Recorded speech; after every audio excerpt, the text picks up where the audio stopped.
Good morning, Muscatine, and happy Wellness Wednesday. My name is Autumn Schultz. I am your host today, and as always, I have to say thank you to our sponsors, Hy-Vee, Unity Point Health, and Trinity Muscatine, Muscatine Power and Water, Becky Insurance, Toyota of Muscatine, Rivel Plumbing and Heating, Impact Fitness and Nutrition, Suntan City, Lutheran Living Senior Campus, Impact Life Blood Center, Harper's Cycling and Fitness, Muscatine County Fair, and Bayer of Muscatine. Some events that are taking place this week. This Saturday, starting at 5:30, is the Reaching Out fundraiser for suicide awareness. All proceeds will be donated to NAMI, N-A-I-M. You know, words are really hard for me sometimes. NAMI. More coffee. I know, I need more coffee. That is true. Thank you, Don. Raffle tickets will be sold for baskets donated by our community. This is all at Mississippi Brew. There will be a $10 cover starting at 8:30 p.m. and there's going to be music by Joey Pete, Eugene Levy, and Fueled by Emo. So make sure you come out, and this is going to be one of the last ones that we are going to hear from Eugene Levy in a while. So make sure that you are going and checking out their music. So this is 5:30, the Reaching Out fundraiser for suicide awareness. And get your Muskie gear ready, because this Friday is the first home football game, and it's going to be at 7 p.m. If you are not going there for the game, you can also watch it here on the Discover Muscatine Facebook, YouTube, Twitter, and MPW Channel 3. So multiple options to be able to check out the game this Friday at 7 p.m. So get your purple and your gold ready to go.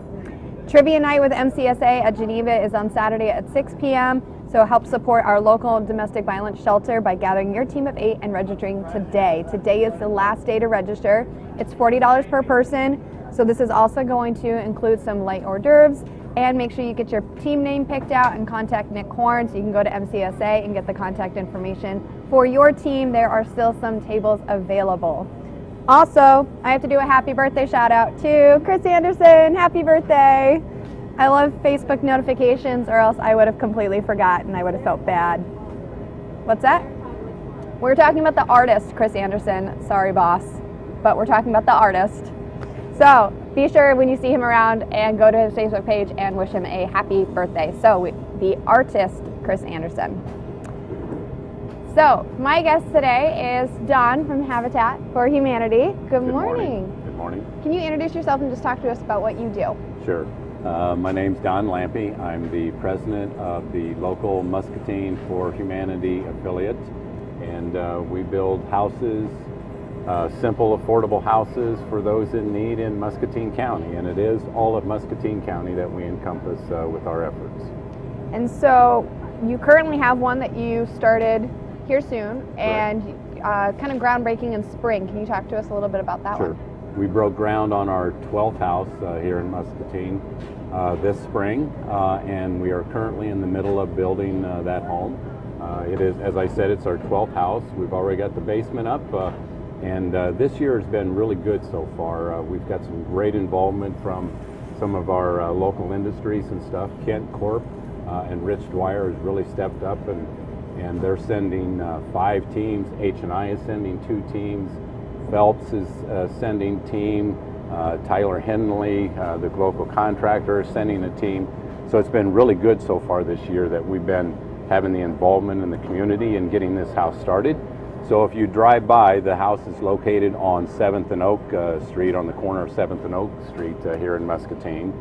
And if you drive by, you can see that the walls are up, and the roof will go up hopefully this Friday. Oh, fun. That's awesome work. So, been a great start so far. How many volunteers do you think you've had so far working on this project with you? Oh, approximately. Yeah, sure. Yeah, good thing, approximately, for sure. I would say that we usually average about 10 to 12 individuals per workday, and we usually do a workday on either a Friday or a Saturday, depending upon how all the volunteers kind of line up and what day they prefer, because we try and work around their schedule, obviously. But so far it's been Fridays and stuff, and I would say we've probably had close to 30 volunteers so far this year already, and I would say by the time we're done with all of those teams that I mentioned, the Kent Corp and I think even Bear is stepping forward and everything, I think we'll be close to 125 type volunteers working on the home. So that's awesome. Pretty cool. And so you're talking about Fridays and Saturdays. How many hours on average do you put in to work? Again, a lot of it depends on the volunteers. Yep. You can come for 1 hour, you can come for a full day. We're usually there from about 7 in the morning till 3 or 4 in the afternoon. Okay. And we work, and they're doing, you know, they're you know, again, showing up for 1 hour, they're showing up for the full day. And I hear a lot of people say, well, I just can't volunteer because I don't know how to swing a hammer or run a saw. That's okay.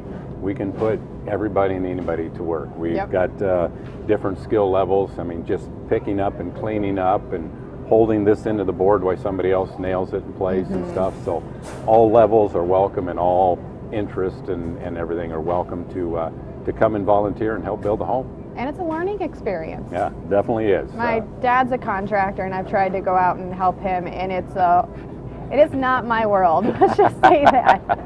I'm really great at grabbing things that he's asking for, or holding the beam, like you said. Just that support is. And that's a great help. And you know, people, we've had you know, all types of individuals there that can say, I don't even know which end of the hammer to kind of use type stuff. That's okay. Just come show up, and really it's about being part of the effort, you know, and stuff, and participating and stuff, and meeting the family. You know, this is a family that has been working really hard in the community and stuff, and it's a good time to meet the family and understand their situation and stuff as well. So you can just be better informed about, you know, the need of simple, affordable housing here in Muscatine. And you were saying that this is your 12th house. How many years has this in the progress of 12 houses? Yeah. So the affiliate originally started in, let's just say 1998 type numbers, and it took a few years for them really to get the funds to get the first house built, and then usually we've been trying to build 1 home per year, but obviously early on that wasn't the case, and you know, the pandemic affected us for 2 years, unfortunately, and stuff. So we've been building about 1 home per year for the last 5 or 6 years, except for that pandemic time period. Had to take a required break. For many reasons. Yes. So now at the current house, what tasks still need to be done with this house? So as I said, we've got the basement in place and stuff. We've got the floor in, the walls are up, the roof will go on. From here on out, we're going to need things like you know, people that can do drywall, people that want to paint, people that want to put up, you know, molding, you know, around the windows and doors and stuff. Siding needs to go on the outside of the home and stuff. So we can do, you know, again, there's lots of little tasks to be involved in there. We're going to be doing electrical. Electrical will be done by Nelson Electric, and MPW are helping with that.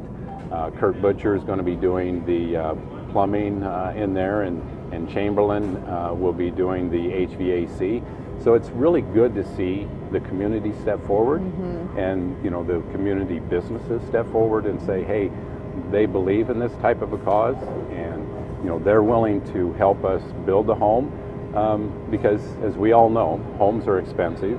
These people are, you know, the partner families is what Habitat calls the individuals that are selected.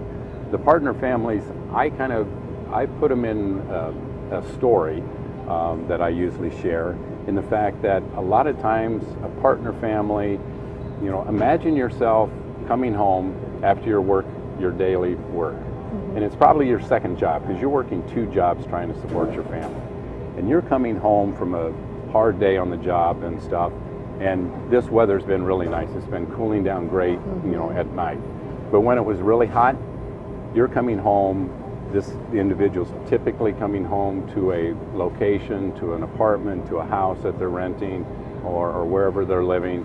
The air conditioner may or may not be working so well. So these cool nights are really nice, because they can actually sleep without sweating. Their children, if they have some, you know, can actually enjoy a good night's sleep and stuff. So these are typically hardworking families that just want a better place for their family to grow up. And that's what Habitat's all about. We want to provide that simple, affordable housing. We want to provide it, as I like to say, we want to provide that hand up, not a hand out. So these are not free homes. You know, the individual partner families, they have to spend 300 hours of sweat equity helping to build the home. So it's not like, hey, we're going to build you a home and then we hand them a key.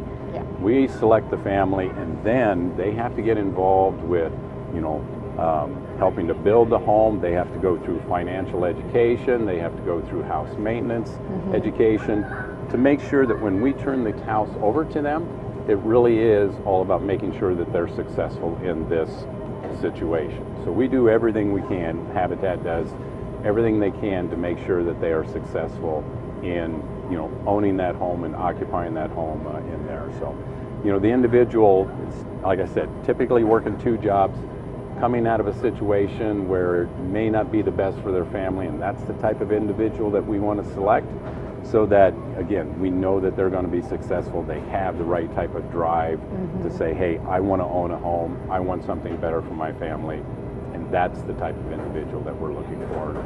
That's why we built 12 homes. We'd love to build more. If we could find more volunteers and more financial support, there's plenty of need here in town. I mean, if you've listened to MCSA or Community Foundation, Scott Dahlke or Darla talk, there's plenty of need, unfortunately, here in Muscatine for people that need that hand up and stuff to better their life for themselves and for their family. And Habitat's doing their small little part to do so. I really like the fact you really made present to, it's not a handout, it's a hand up. Correct. And you're not just giving them a key and saying, okay, see you later, like, nice to meet you. You're still with them even once they're inside that home, Very much and you so. are helping them set up for success and that they can get back onto their feet. Correct. So I think that's really neat, and maybe not a lot of people actually know that you do more than just build a house and say, here's the ribbon, congratulations. Yeah, and we work with them even after we hand them the key and everything. We work with them to make sure that they're paying their payments on time, and we go back and how you doing, how's it going and things. So again, we want to make sure that they're successful, because if they're successful, then the community is successful as well, because that means for taxpayers, it means more taxpayers, unfortunately, on the roll paying taxes and stuff, and it just helps improve the community. And as I said, the house is located on 7th and Oak Street, and that's the area that MCSA and the community of Muscatine is designated as kind of the area of focus. So they want all of the efforts from the Community Foundation, from Habitat, from MCSA, is all focusing on that one kind of area of the city, and really trying to do our work there in the next couple of years to improve that neighborhood. And when we're successful, not if, but when, then we can move on to the next neighborhood and repeat this around the community, and again, do our part in making it a better spot. I think that's really neat, and not a lot of people know that. So when it comes to like someone with volunteers, say that I want to sign up, how do I get to do that? We'd love to have you. So how do I join? Yeah. Okay, there you go. So the best way probably to contact us is to actually go to our Facebook page. Okay. Just Muscatine Habitat on Facebook and stuff, and find us there and message us there, and then we will contact back to you and stuff. That's probably the best way for everybody to get there, is just to contact us in that fashion there, and let us know that you're interested in, and let us know that you're interested in volunteering, or because again, we want to build more homes, so we're always looking for that next partner family, that next individual that we can help. So if you do need help in that situation, and you think you fit the criteria, because there are criteria. This is a loan, you have to pay it back, it's not a free house, so there has to be the ability to pay back a loan. But if you can do that, man, we'd love to have you as a partner family. And if you're a volunteer, or if you're a business or a contractor, or somebody that wants to supply materials or anything of that nature, look us up on the Facebook page and contact us on the Facebook page, and we'd be glad to interact with you and put you to work, or take your donations and stuff. So yes, we'd love to. Social media is always so helpful now. Yes, yeah, much easier that way. It is a lot easier. So definitely contact you first before just showing up to the volunteer site, because you might not actually be working that day. Correct. You said a lot of times it's Fridays and Saturdays that typically are out there working. Right. And we want to make sure that the individual, we want it to be a good individual for the volunteer as well. So we want to make sure that we're coordinated with, hey, what's going on today, so that we make sure we've got the raw materials and the equipment there to have that experience as a volunteer to be satisfying and successful. Yes, it is about the partner family and providing them with a new home and stuff, but it's also about making sure that volunteer experience is a positive, rewarding experience for them too. Because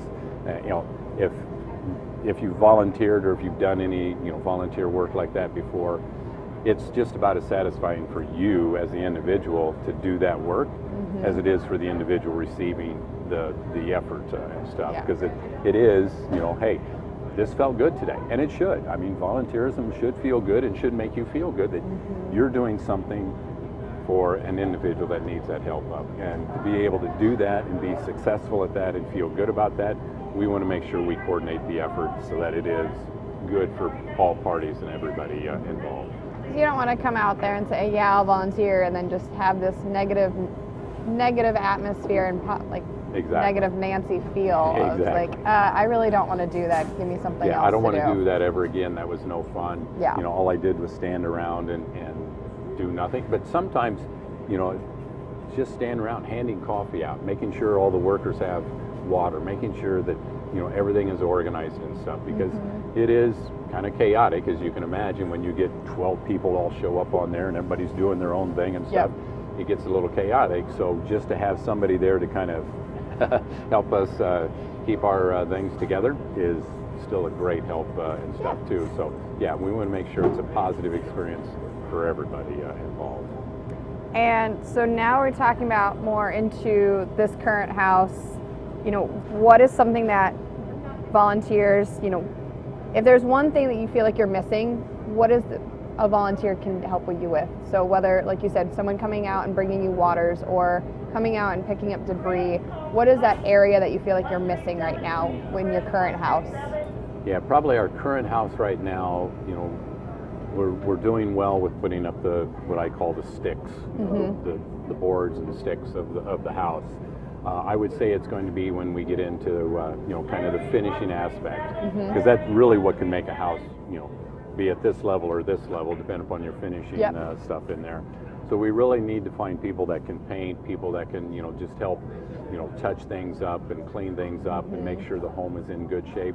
That's really kind of where we're kind of lacking. We have, again, thankful to so many businesses around the community, we have the big heavy lifting type stuff pretty well covered. Framework's down, the roof is going to be down. It's now trying to do the interior portion of it. Exactly. And that's when, once we get the walls enclosed and stuff, that's when we're really going to need people that can come in and I can drywall, I can caulk, I can do those types of things. I can, help with the carpet and stuff, and I can run a vacuum, and I can just clean the house after me particularly, or messy contractors get out of the way, and people can make it look beautiful.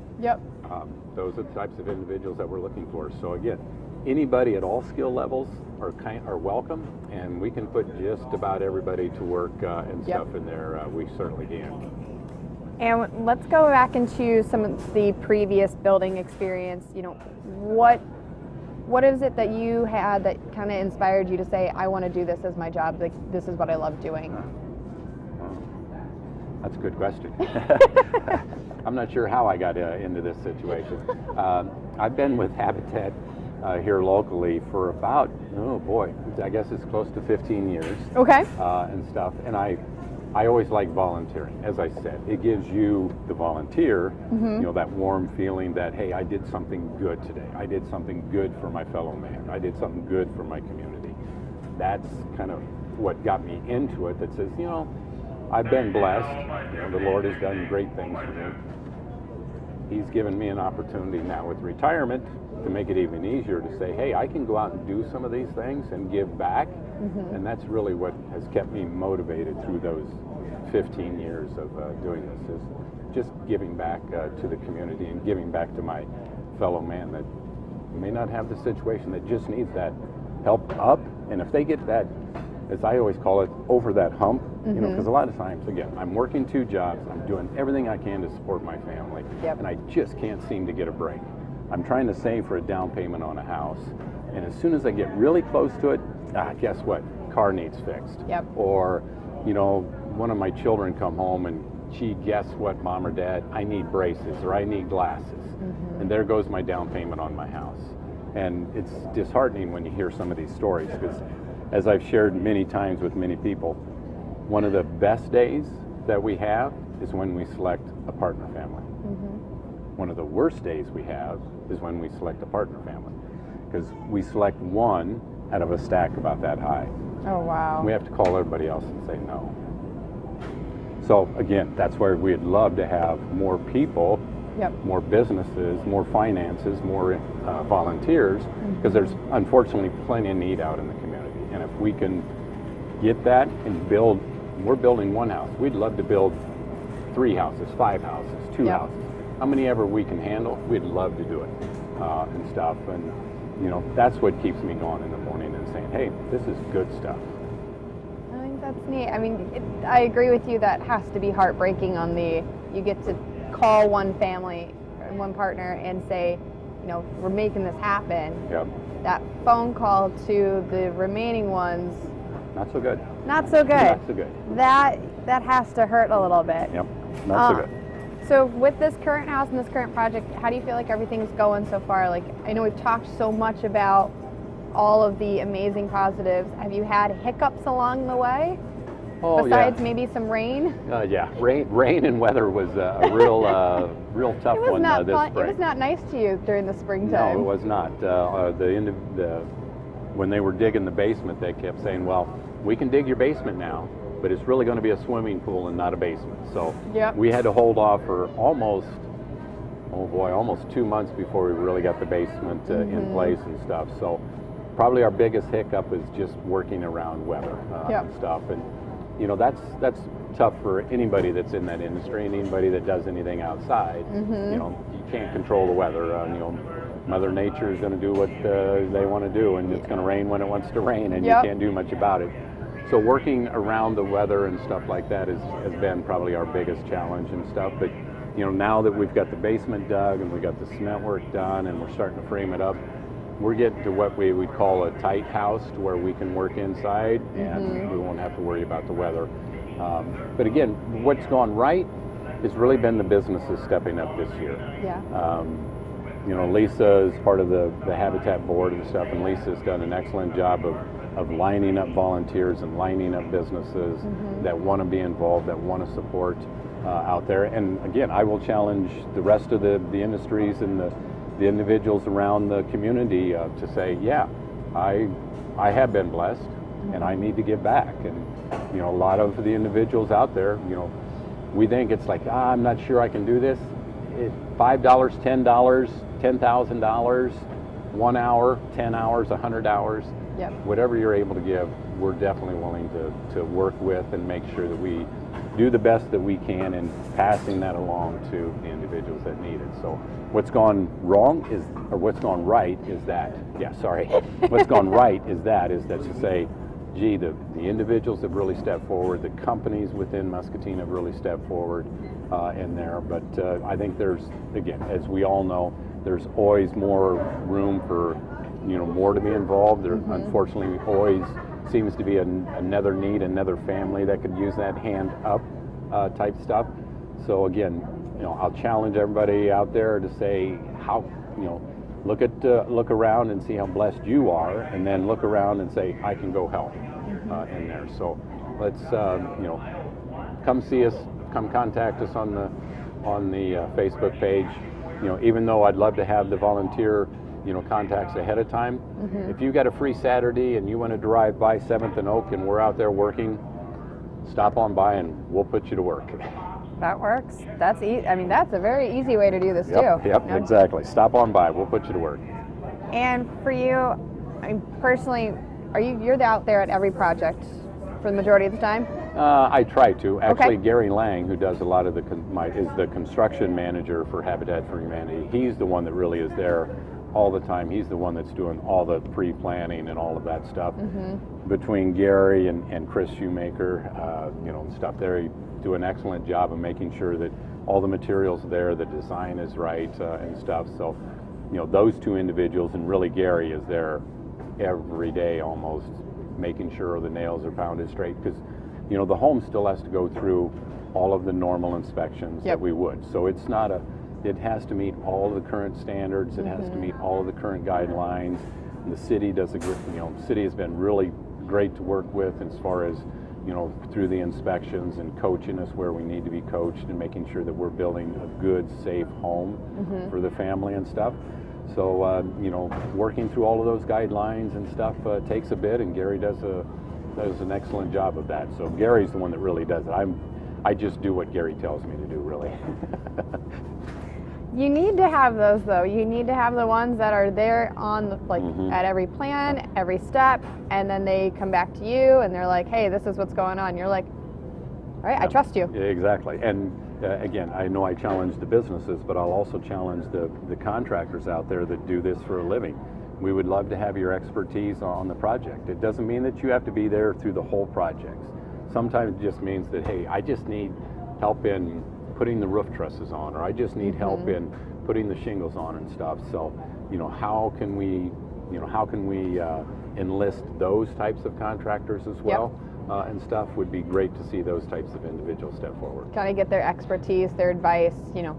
Exactly. Just that, hey, we want to make sure that we're doing this correctly, so we don't have to go back and do it again. Yeah, exactly. And we build that, again, safe, affordable, comfortable home for the family. Good. I like that. And what's the goal for this to be completed for this home? Well, if you listen to the family, they want it done tomorrow, which everybody does whenever they're building a new home, right? It's like, how soon are you going to get it done? Come on. But again, Mindy and Corey Ross have been great to work with. They're a great family and stuff. They've been very patient with us as we work through our weather delays and stuff early on and stuff. But right now we're hoping that it would be sometime in January that we would finish and stuff. And again, a lot of that depends on the volunteers that we have stepped forward and stuff. So the more volunteers, and again, the good thing is I'm retired, Gary is retired. So yeah, currently we work Friday and Saturday. But if somebody wants to step forward and say, hey, I can do a Monday, or I can do a Tuesday, or I can do whatever day, we'll find a way to, you know, use, you know, that opportunity to, you know, get the house done faster and stuff. So yeah, we're hoping. I would love to, if we could get it done fast enough, I'd love to get the family in by Christmas. And let's keep the 4-letter winter weather. Yeah, exactly. We'll keep pushing it back. Please do. Yes. If you have any say over that, please help us out. Would be great. Yeah, that is my least favorite. I do not approve of it. Yeah, and no. Winter season with construction work, it doesn't. Yeah. It does not work. It does not go well together and stuff. And you know, yeah, trying to pound a nail when it's cold and you hit your thumb, it really hurts when it's cold out there. Is right. So yes. Sooner we can get it done, the better. Yes, it's never pleasant.